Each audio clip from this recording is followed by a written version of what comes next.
Apa itu Bu? Duduk dulu Bu. Duduk. Kasih ya Pak. Apa ceritanya ini? Maaf mengganggu ya Pak ya. Gini Pak, saya ada tugas wawancara dari grup penggerak untuk mewawancarai beberapa kepala sekolah berkaitan dengan pengambilan keputusan. Bolehkah saya mengajukan beberapa pertanyaan Pak? Boleh, dengan senang hati. Begini Pak, selama Bapak menjadi kepala sekolah di SD Negeri 1 ini, adakah kira-kira suatu masalah yang Bapak hadapi sebagai pemimpin, di mana masalah itu menimbulkan dilema untuk penyelesaiannya? Jika ada, boleh tidak kira-kira Bapak menceritakannya kepada saya dan penyelesaiannya kira-kira seperti apa? Pastinya ada masalah ya, 1, 2, bahkan mungkin cukup banyak masalah yang harus dihadapi dan setiap hari berubah. Selesai satu muncul satu. Jadi ini mau sampaikan berapa banyak masalah? 1, 2, 3. Satu saja Pak yang ada dilemanya. 1, mungkin apa ya? Ada guru, mungkin permasalahan dan guru boleh ya. Ada guru sudah senior, tahun depan itu pensiun, tidak mendapatkan sertifikasi, juga belum sarjana, belum S1, sehingga juga tidak mendapatkan tambahan penghasilan.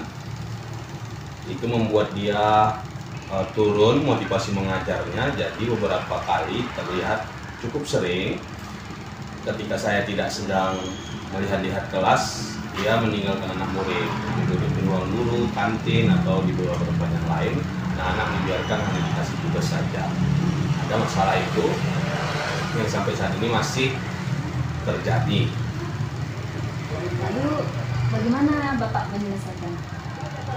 Penyelesaian pertama itu kan berhubungan dengan apa ya? Dengan kasihan lah ya, dengan keadaan. Memang kita paham kondisinya, saya paham betul kondisi beliau. banyak tunjangan yang tidak dia dapat gitu kan, sehingga memang motivasinya kurang. Jadi tindakan saya yang pertama, karena dia sudah senior, jauh di atas saya, kadang-kadang saya itu kan kantor di atas nih, jadi saya sekarang juga punya kantor di bawah. Di ruang guru itu ada meja saya yang memang kadang-kadang saya duduk di situ. Kalau misalnya saya duduk di situ, bapak itu masuklah ke dalam kelas. Namun kan tidak selamanya saya harus di sana, karena kan ada juga administrasi yang harus saya kerjakan, yang ada dikerjakan di kantor sekolah di atas, dengan printer, laptop dan lain sebagainya. Jadi ketika terjadi hal itu, maka beliau pun tidak masuk atau hanya mengasih tugas anak-anak. Jadi untuk sementara ini, karena saya juga baru menjadi kepala sekolah beliau selama 3 bulan, memang kondisinya yang saya lakukan masih pendekatan persuasif. Saya bilang, janganlah seperti itu Pak, masuklah. Tahu beberapa kali kesempatan kalau saya lihat dia di kantin, saya sengaja untuk tidak ke kantin, kan? Ketika dia nanti keluar dari kantin, baru saya datangi, Pak, kantin anak-anak siapa yang jaga. Jadi masih lemah lembut lah mendekati. Tanggapan guru tersebut bagaimana? Nah, ini tanggapannya yang menarik. Beliau secara sadar ya melakukan itu. Jadi dia juga tahu sebenarnya itu salah. Jadi dia banyak ketika diingatkan begitu dia tertawa, tidak melawan, tidak membantah, tidak ini, dia hanya tertawa. Jadi iya Pak, dia bilang iya Pak, gitu. Cuma tidak ada perubahan, itulah dia. Jadi tanggapan dia seperti itu, tidak marah, hubungan kami berjalan dengan baik. Hanya saja memang saya lah yang memikir-mikirkannya gimana. Makanya kalau tidak solusi untuk saat ini, kalau tidak ada pekerjaan yang harus diselesaikan di atas di kantor, saya berkantor di ruang guru biar dia di kemana-mana. Karena kebetulan tempat duduk saya di ruang guru itu persis menghadap pintu, bukan persis ya, di samping saya lah pintu masuknya, pintu masuk kelas dia. Jadi kalau dia keluar ketahuan. Nanti Bapak sebagai monitoring juga Pak sama guru Ya. Kemudian gini Pak, dalam modul yang kami pelajari di buku Penggerak, ada dua jenis dilema. Itu dilema etika yang merupakan dilema melawan kebenaran melawan kebenaran. Kemudian ada yang kedua, bujukan moral yang merupakan kebenaran melawan kesalahan. Nah, kalau menurut Bapak, bagaimana kira-kira Bapak mengidentifikasi kasus-kasus yang ada, mana yang merupakan dilema etika dan merupakan bujukan moral? Dilema etika tadi kebenaran lawan kebenaran, sedangkan dilema satu lagi apa tadi? Bujukan moral itu kebenaran lawan kesalahan. Ya, kalau misalnya yang etika tadi, saya sebenarnya lebih cenderung ke peraturan ya. Selagi ada peraturannya, selagi memang itu tertulis di aturan, maka itulah yang benar. Jadi hal-hal yang saya coba terapkan juga seperti itu sama Pak Guru kami tadi. Sama dengan kasus Bapak Guru kami tadi, secara aturan Bapak itu pasti salah. Namun memang kalau kita lihat menelisik lagi ke atas, dia juga bisa dikategorikan benar. Kenapa? Karena memang dia merasa tidak punya hak untuk berdiri di depan kelas. Karena dia kan belum S1. Nah, saja dia sudah PNS gitu kan. Makanya saya mencoba mencari solusi kemarin juga ke Dinas Pendidikan agar dimasukkan saja guru PNS ke sini atau menambah guru gitu kan. Lalu Bapak ini karena menunggu 1 tahun lagi, itu dia ditugaskan saja menjadi misalnya perpustakaan atau guru-guru yang memegang ekskul dan lain sebagainya. Itu juga sudah coba saya lakukan. Karena aturan dia itu tidak mengajar juga dipotong dengan kalau dia bilang saya pun nggak bisa saya berdiri di depan kelas Pak, itu kan masih memungkinkan. Jadi kalau saya mengidentifikasi masalah itu berdasarkan aturan, kalau misalnya di dalam aturan itu ada, berarti itu yang benar. Karena kita kan bekerja di institusi negara, jadi kalau misalnya aturan tidak lagi kita pegang, apalagi yang kita pegang. Kemudian begini Pak, bagaimana Bapak menjalankan pengambilan keputusan, terutama untuk kasus-kasus yang memiliki kepentingan yang sama atau yang dilema etika tadi Pak?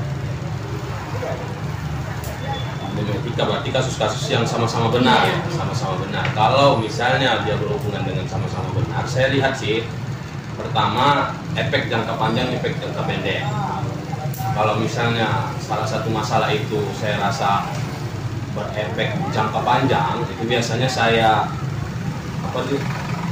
antrikan ke masalah lama yang mungkin masih bisa ditunda penyelesaiannya. Tapi kalau misalnya masalah itu jangka pendek, itu biasanya harus segera dilaksanakan, harus segera diselesaikan masalah-masalah seperti itu. Jadi kalau misalnya benar dan benar itu biasanya saya dua-duanya saya benarkan. Dua-duanya saya benarkan dan sebisa mungkin dua-duanya yang etika moral tadi dua-duanya sebisa mungkin saya lakukan dan dua-duanya sebisa mungkin dilaksanakan. Tapi kalau memang hanya satu yang mungkin bisa dilaksanakan, maka itu sudah keputusan bersama saya pikir. Saya panggil semua pihak yang terkait untuk membicarakan itu, memilih kira-kira yang mana yang memungkinkan untuk kami laksanakan. Ada musyawarah. Lalu langkah atau mungkin strategi seperti apa yang Bapak biasanya lakukan untuk menyelesaikan masalah dilema seperti ini? Masalah dilema yang benar sama benar? Iya. Apa tadi pertanyaannya? Langkah atau strategi apa yang biasanya Bapak lakukan untuk menyelesaikan masalah? Pertama, kalau saya sih, saya biasanya nyari dulu, Bu. Saya harus tahu dulu yang mana yang benar, yang mana yang salah berdasarkan peraturan-peraturan. Jadi setelah muncul permasalahan itu saya akan mencari permasalahannya di mana, kemudian kenapa rupanya kalau diterapkan, kenapa rupanya kalau nggak diterapkan, kenapa rupanya kalau dua-duanya diterapkan, gitu kan? Kenapa rupanya kalau dua-duanya nggak diterapkan, peraturan mana yang dilanggar, peraturan mana yang ditaati, seperti itu kan saya cari dulu. Setelah saya cari, baru saya sampaikan solusi. Baru saya ajak berbicara orang-orang terkait untuk menyelesaikan masalah itu. Jadi ini benar, ini salah berdasarkan peraturan ini, peraturan ini. Jadi disampaikan kepada orang-orang yang terkait dengan permasalahan itu, disampaikan kalau itu melanggar peraturan sesuai peraturan ini, maka kita tidak bisa laksanakan. Atau kalau misalnya ternyata semuanya sesuai dengan peraturan, tidak ada yang dilanggar atau segala macam, maka saya akan melihat ini keuntungan bagi sekolah, keuntungan bagi peserta didik. Kalau dalam hal ini keuntungan bagi peserta didik, sekolah, komite, dan orang banyak lah caranya. Berarti Bapak berbasis pada nilai kebajikan ya Pak ya? Tak tahu saya. Ya, berdasarkan yang saya pelajari Iya. seperti itu Pak. Kemudian hal-hal apa saja yang selama ini Bapak anggap efektif dalam pengambilan keputusan pada kasus dilema etika tersebut? Kalau dilema etika yang benar sama yang benar, yang paling efektif itu memang emosional lah, Bu, kedekatan. Ya, Iya. pasti. Kalau misalnya dia yang benar sama yang benar ya, yang paling enak itu memang kedekatan kita. Jadi kalau dia benar, yang ini benar, tapi ada kita karena dekat itu bisa kita kasihkan pemahaman bahwa usah kepala seperti itu misalnya. Dalam melaksanakan pengambilan keputusan tersebut, tantangan apa yang Bapak temukan? Tantangan itu ada kalimat saya tulis, ya.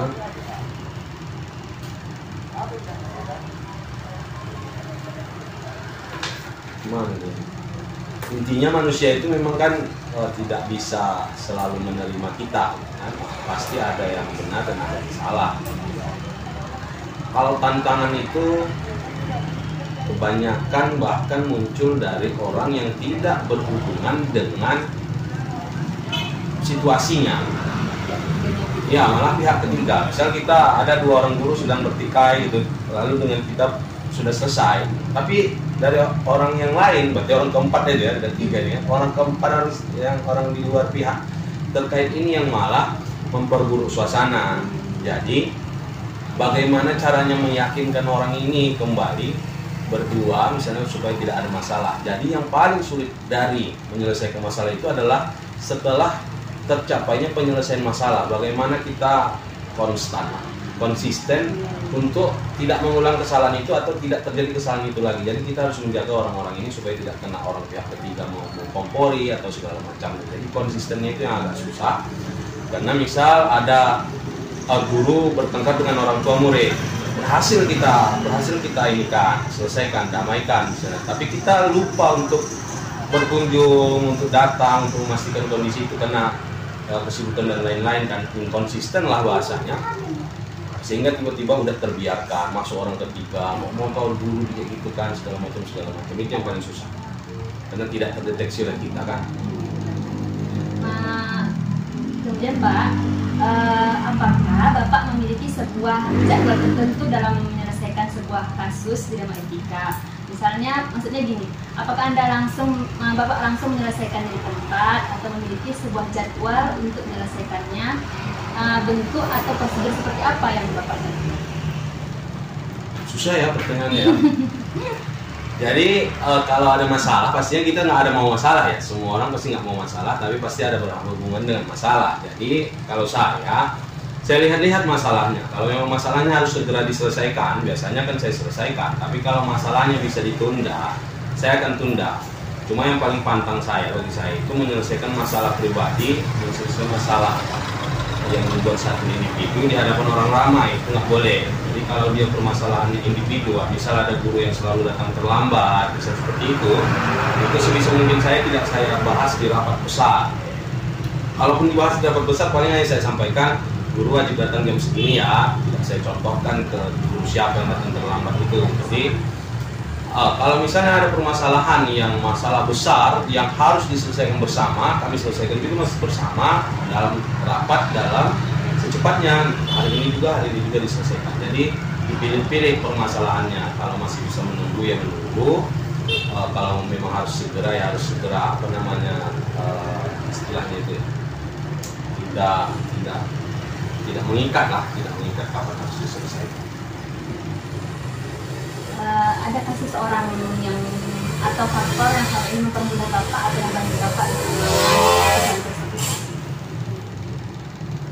Kalau mengambil keputusan ketika ada permasalahan, biasanya kalau saya bisa dibilang ada beberapa orang lah yang memang menjadi guru dalam hal itu, tidak terlalu mungkin tidak sebagai guru, cuma memang mengambil pelajaran dari teman-teman, dari semua orang, panutan, kemudian dari buku-buku yang dibaca.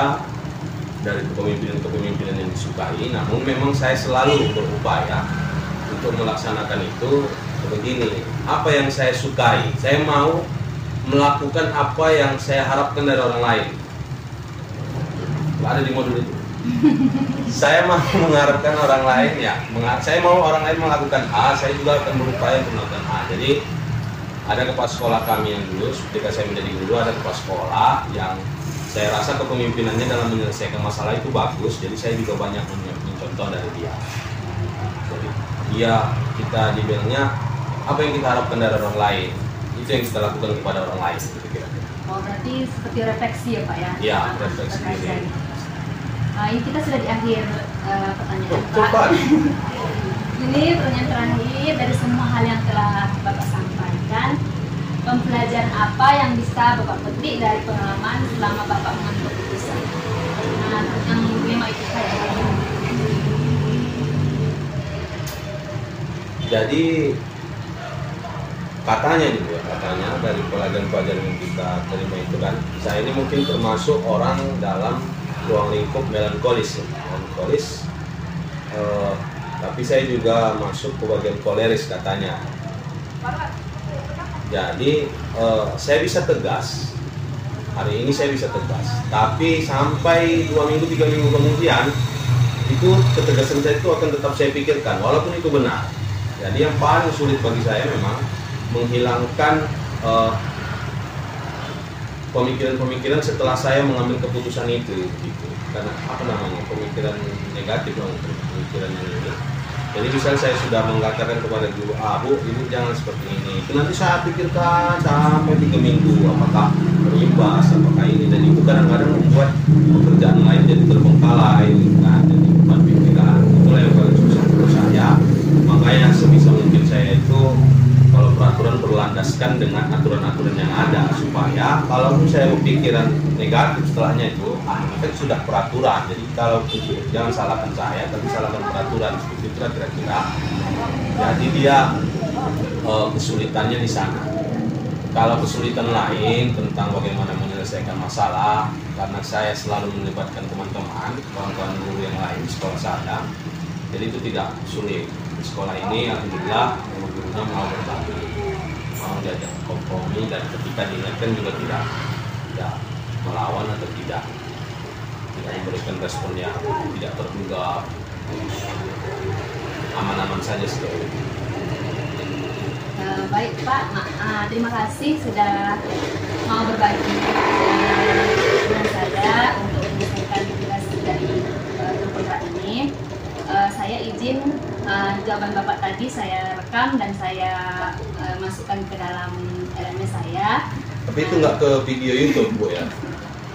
Mungkin ke YouTube juga Pak, ke media sosial juga.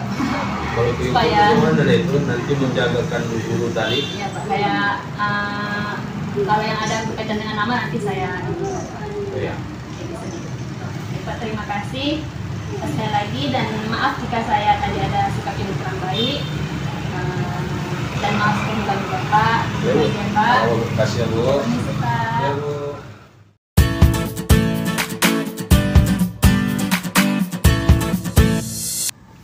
Assalamualaikum Bu Jia. Selamat siang. Bagaimana kabarnya, Bun? Waalaikumsalam. Kabar baik, Bunda Beba. Bunda, bagaimana kabarnya? Alhamdulillah baik, Bunda. Maaf Bunda mengganggu waktunya. Begini Bun, saya ada tugas wawancara beberapa kepala sekolah yang berkaitan dengan pengambilan keputusan. Bolehkah saya mengajukan beberapa pertanyaan kepada Bunda? Oh, silakan Bunda. Begini, selama Bunda menjadi kepala sekolah di TK Negeri Pembina Setolang Raso ini, adakah suatu masalah yang Bunda hadapi sebagai pemimpin, di mana masalah itu menimbulkan dilema dalam penyelesaiannya? Jika ada, boleh tidak Bunda menceritakannya kepada saya beserta penyelesaiannya? Oh, ada. Seperti yang Bunda ketahui, tahun ini setelah COVID-19, murid yang mendaftar di sekolah ini hanya sekitar 25 orang. Sementara saya mempunyai 3 guru PNS dan sudah sertifikasi. Karena jumlah murid yang sedikit itu, akibatnya saya hanya bisa membuka 2 kelas, yang artinya satu guru saya tidak dapat jam mengajar dan tidak dapat murid. Kalau saya paksakan semua, guru saya ini tetap masuk dapodik, maka berakibat dapodik sekolah tidak valid. Oh, begitu ya, Bu ya. Lalu bagaimana cara menyelesaikannya, Bun? Saya memanggil semua guru.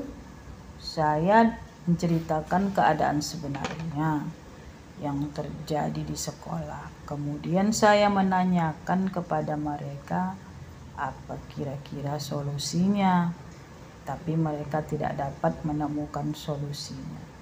Akhirnya dengan berat hati saya menyampaikan solusi dari saya, yaitu memilih 2 guru tetap bertahan berdasarkan mereka lebih dahulu sertifikasi. Sedangkan untuk guru yang satunya lagi, saya mengajaknya untuk berkoordinasi dengan dinas pendidikan. Alhamdulillah ada sekolah TK lain yang lagi membutuhkan guru PNS yang bersertifikasi. Oh, begitu ya, Bu ya. Solutif sekali ya, Bunda. Jadi begini, Bun, dalam modul guru penggerak yang saya pelajari ada 2 jenis dilema, yaitu dilema etika yang merupakan dilema kebenaran melawan kebenaran, dan bujukan moral yang merupakan kebenaran melawan kesalahan. Nah, kalau menurut Bunda nih, bagaimana Bunda dapat mengidentifikasi kasus-kasus yang muncul ini? Mana yang berupa dilema etika dan mana yang kira-kira berupa bujukan moral? Oh, biasanya saya lihat dulu, Bun. Jika kasus ini berhubungan dengan ranah hukum, berarti itu bujukan moral. Tetapi jika ini tidak berhubungan dengan ranah hukum,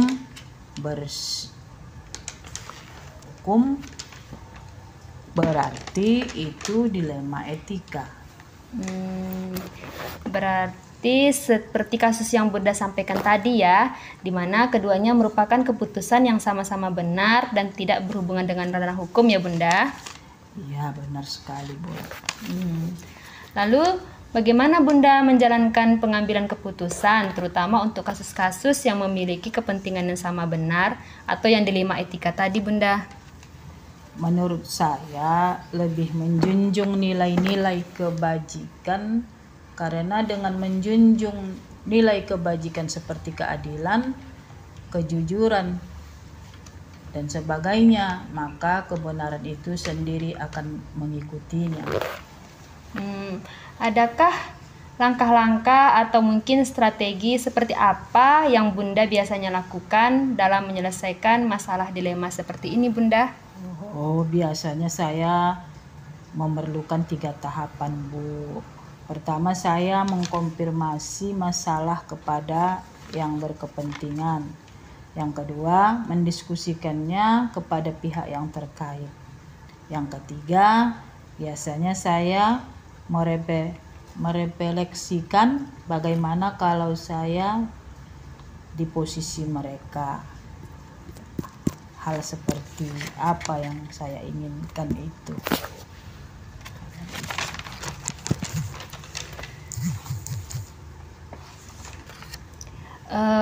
Lalu Bunda, hal-hal apa saja yang selama ini Bunda anggap efektif dalam pengambilan keputusan pada kasus-kasus dilema etika?